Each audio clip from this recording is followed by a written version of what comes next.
Hello, this is day 3 of the 30 day challenge where I just talk about random projects. And today is going to be about stakeholder relationships and a bit more about systems engineering side.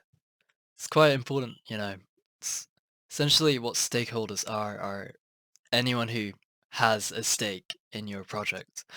And by stake, it means someone who has either an investment or some sort of control, authority, etc., or simply will be affected by the project in any way.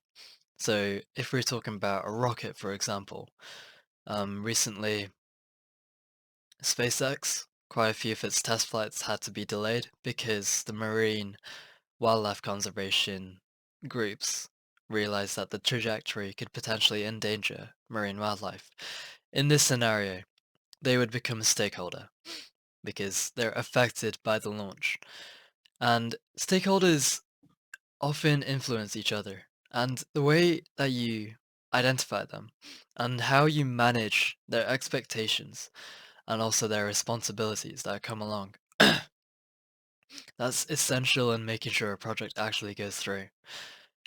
Now, for example, let's take the SpaceX one.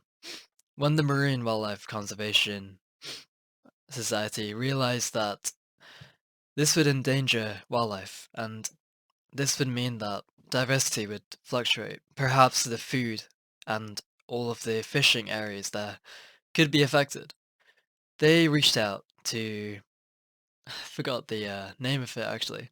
It's basically the agency which decides when to give launch periods to NASA and SpaceX, for example. Actually, perhaps it's a division of NASA. Either way, they reached out to that agency and they alerted them that we need to have some time and try and get them to redirect their orbit. In this scenario, this actually delayed their launch, and honestly, this could be considered a mission failure in some sense. If you are unable to carry out a project in the specific timeline, perhaps that means that there are other things you need to be aware of, and one of these are stakeholder relationships. It's essential. Now let me break down how you should actually go about managing these relationships. Well, first off, you need to know who your stakeholders are. If you're not even aware of who a stakeholder is in your project, you need to sit down and think, if I were a member of the public, how would I get affected by this? If I had certain interests, how would they be infected? So, in space, rocketry especially, environment is always going to be a factor. Now, it depends where your rocket is going to land as well, whether the skies are in your country or they go into another country's airspace. Many different factors play. You need to be able to account for these. You need to also account for where the materials are sourced, because perhaps in the manufacturing process, some political circumstances in that country resulted result in it not being able to deliver on time. This causes huge delays.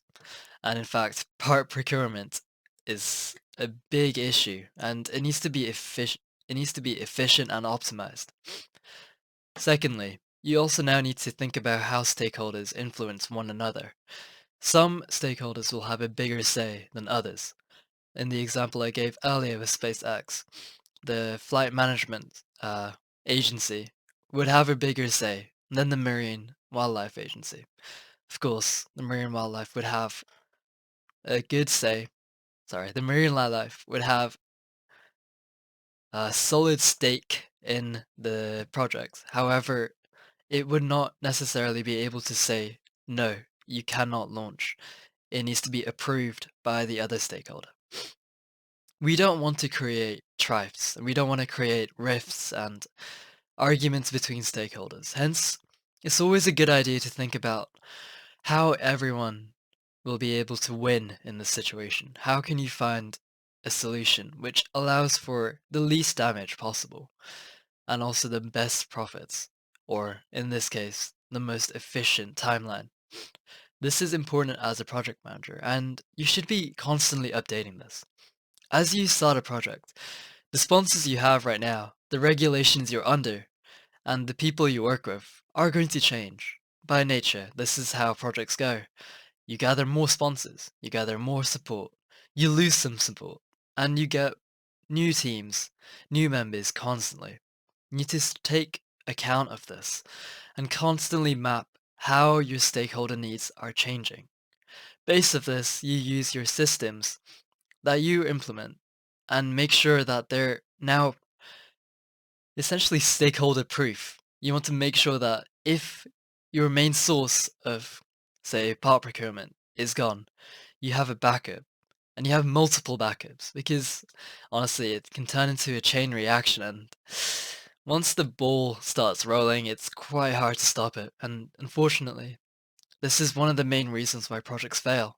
It's just poor organization and poor stakeholder mapping.